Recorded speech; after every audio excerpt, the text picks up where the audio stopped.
L'art est un acte de création et la connexion, elle, agit comme un pont. Pour moi, nous sommes tous connectés à tout. Ce qui me semble essentiel, c'est savoir écouter, comprendre et accepter la contradiction. C'est d'identifier avec empathie nos émotions et leurs sources. C'est avoir de la connexion avec d'autres personnes. Avoir cette petite étincelle qui fait qu'on est sur la même longueur d'onde. Et puis à partir de ce lien, de pouvoir partir à la rencontre de l'univers de l'autre. Bonjour et bienvenue dans ce nouvel épisode de l'art de connecter, votre rendez-vous pour améliorer, renforcer et même transformer votre univers relationnel. C'est mon dernier épisode avant les fêtes de Noël et j'ai envie de vous emmener le 25 décembre devant votre sapin. Un magnifique paquet vous attend avec un beau ruban doré. Votre nom écrit en gravure et c'est votre passeport au nom. Vous prenez pas? Donc pour ce dernier épisode avant Noël, j'avais vraiment envie d'explorer ce petit mot de 3 lettres qui parfois nous met très en insécurité. Vous avez certainement déjà entendu ou pensé « faut que j'apprenne à dire non ». C'est comme si c'était une compétence ultime, une clé magique pour être respecté, aligné et dans une forme d'équilibre avec soi. Et je me suis beaucoup questionnée là-dessus, mais est-ce que c'est vraiment une finalité en soi ? Ou est-ce que finalement apprendre à dire non, c'est accéder à quelque chose qui est beaucoup plus profond en nous ? Je vous l'ai expliqué lors du dernier épisode, j'ai eu la chance de faire une formation sur la régulation du système nerveux, notamment la théorie polyvagale. Et ça m'a beaucoup questionné de savoir qu'est-ce que vient toucher ce non ? Et comment finalement notre système nerveux va influencer nos réactions, les interactions qu'on a avec les autres. Alors, je vais déjà commencer par une réalité. On va tous être d'accord là-dessus, c'est que dire non, ce n'est pas toujours facile. Ça va réveiller des peurs, des souvenirs, des questionnements, des conditionnements qu'on a à l'intérieur de nous. Et puis, parfois, on a l'impression qu'en étant capable de dire non, on va regagner une forme de contrôle, que ça va nous rendre plus forts, peut-être plus affirmés et parfois moins manipulables. Et moi, j'ai envie de challenger ça parce que j'ai récemment eu une participante à une de mes formations quand on pratiquait un exercice de mise en ressources sur qu'est-ce qui est difficile pour soi dans la relation et elle est venue avec cet objectif. Je veux apprendre à dire non. Et tout de suite, ça m'a questionnée en me disant mais qu'est-ce qui se cache finalement derrière ce non ? Et que finalement, quand on dit non, on dit oui à quoi ? Peut-être un besoin de repos, besoin de bien-être. Aussi, parfois, c'est un besoin de se respecter, d'être aligné avec soi, avec nos valeurs. Et dans beaucoup de situations, ça peut être un besoin de sécurité. Parce qu'on sait que si on dit oui, on va s'exposer à quelque chose qu'on n'est peut-être pas en mesure d'assumer. Donc pour moi, dire non, c'est en réalité honorer un besoin. Et je pense que c'est important parce que j'ai pu aussi constater autour de moi que souvent, cette connexion à nos besoins, on l'a perdue en cours de route. On n'a plus cette capacité de dire un non qui est conforme à nos besoins. Là aussi, je vous donne un petit exemple. Quand je pose des questions autour de moi aux personnes que j'accompagne, je leur dis « Mais qu'est-ce qui vous met en joie ?» Et cette question toute simple, qui paraît très facile à répondre, eh bien, elle pose des questions parce que ça nous ramène à nos besoins. Finalement, ce qui me met en joie, c'est aussi en lien avec les besoins. Donc là, pour ceux qui n'ont pas écouté l'épisode sur les besoins, je vous invite, en tout cas, je vous propose de l'écouter parce que je vous donne plein d'éclairages sur aller chercher ces fameux besoins. Si je fais un lien entre le non et la théorie polyvagale, j'ai un peu cette conviction que cette capacité ou incapacité à dire non, elle est profondément ancrée dans notre système nerveux. Je vous donne un petit exemple. Vous êtes au bureau, là il y a votre chef qui débarque et puis qui vous demande de traiter un dossier urgent. Rien que ça va stimuler quelque chose à l'intérieur de vous. Et si vous êtes à l'écoute de votre corps, peut-être que vous allez sentir une sorte de boule au ventre, quelque chose qui va vous serrer dans la gorge. Et souvent, en tout cas moi c'est comme ça que je vais fonctionner, sans avoir réfléchi, je vais dire « oui bien sûr ». Et finalement pourquoi ? Notre système nerveux a peut-être détecté une forme de menace, une menace sociale. Tiens, il y a ma chef qui arrive, elle me demande de faire quelque chose pour elle, et moi je me mets dans une forme ou dans un mode de soumission.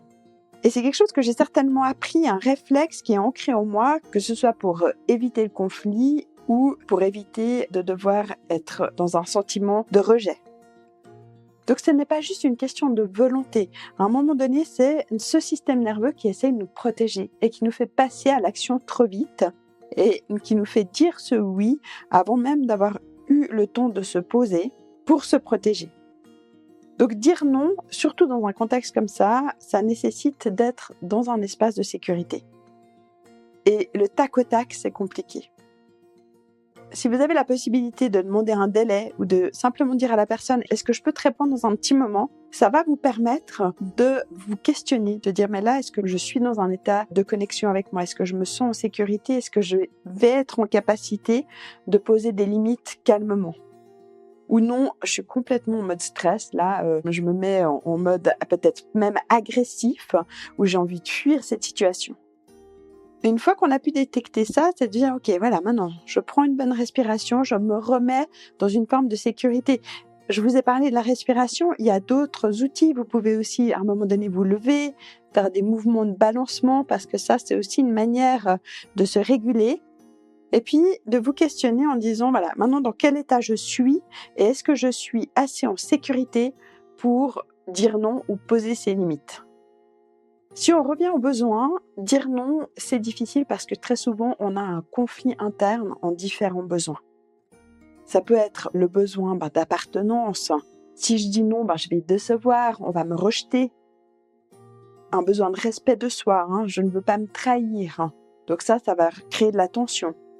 Et également, le besoin de sécurité, je ne veux pas gérer de conflit. L'exercice, c'est pas simplement de dire non, c'est vraiment de se questionner ou d'identifier quel est le besoin qui, en ce moment, est le plus important pour moi. Un autre exemple, vous avez un agenda surchargé. On est en plus avant Noël, c'est le cas de tout le monde. Et là, vous avez votre meilleur ami qui va vous demander d'organiser une soirée avec lui ou avec elle. Vous en pouvez plus, vous avez déjà de la peine à caser des rendez-vous dans votre journée, le soir vous êtes épuisé, et là, bien évidemment, il va y avoir deux besoins qui vont se jouer. D'une part, le fait d'être une bonne amie ou un bon ami, et l'autre besoin qui est d'écouter finalement votre corps qui vous dit non là, on va pas y arriver. Et tout l'enjeu, c'est de se demander comment est-ce que je peux répondre à un besoin sans compromettre l'autre. Donc là, je reviens par cette régulation importante. Je commence par me réguler. J'expérimente un outil qui va me permettre de me connecter déjà à mon corps. C'est-à-dire, qu'est-ce qui se passe là maintenant? D'aller chercher le besoin. Dire, voilà, je dis non, c'est quel besoin que je suis en train de prioriser. Une fois qu'on a retrouvé ce calme intérieur, c'est de réfléchir à comment je vais le communiquer. Et de le communiquer avec empathie.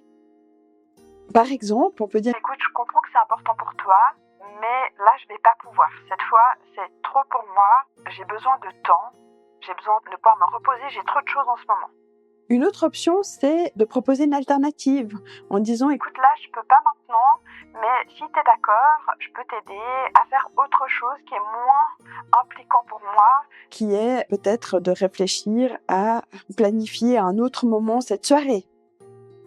Là aussi, ça demande une certaine forme de pratique. Donc, si vous avez l'occasion de suivre des ateliers de communication et qu'il y a des ateliers qui sont dédiés au non, pratiquez-le. Regardez ce qui se passe en vous au moment où vous devez dire non. Maintenant, le non, quand on parle de sécurité, c'est que ça peut déclencher des conflits. Là, il faut être réaliste. Quand on dit non à quelqu'un, on lui fait pas plaisir. Mais ce n'est pas grave. Finalement, notre job à nous, c'est pas de contrôler la réaction de l'autre. Je dis toujours à mes clients, l'autre, quelque part, ses réactions, sa manière de voir les choses, sa vision, on n'a pas d'influence dessus. C'est son problème. Notre job à nous, c'est d'être clair, aligné avec soi et respectueux sur la manière dont on communique. Et si la personne, elle réagit mal ou elle insiste, moi souvent j'ai des personnes qui me disent non mais je peux pas dire parce que la personne elle va tout faire pour me convaincre de quand même y aller ou de ne pas faire ci ou ça. Eh bien là, à nouveau, dans le cadre de ce podcast, je vous donne plein d'outils sur l'écoute active, comment on écoute avec empathie, le questionnement parfois, d'être en capacité de reformuler la personne.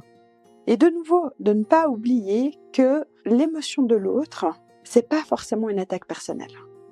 L'autre, il vit dans son monde, dans ses projections, dans ses conditionnements, dans sa sécurité, Et effectivement, parfois, le fait qu'on dise non à quelqu'un, ça va le mettre en insécurité et il risque possiblement d'avoir une réaction forte vis-à-vis de nous.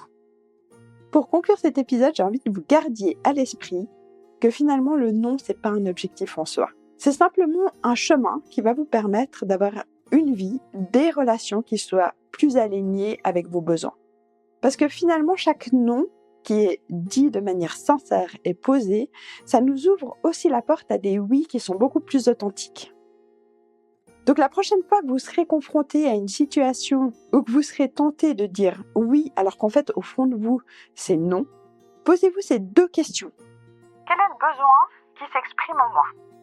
Et comment je peux exprimer ce besoin tout en restant en lien avec l'autre? Et puis si vous n'arrivez pas parce qu'il y a trop de stress, parce que vous avez peur que naturellement vous dites oui, avant même de vous poser ces questions, eh bien prenez un tout petit moment pour vous ancrer.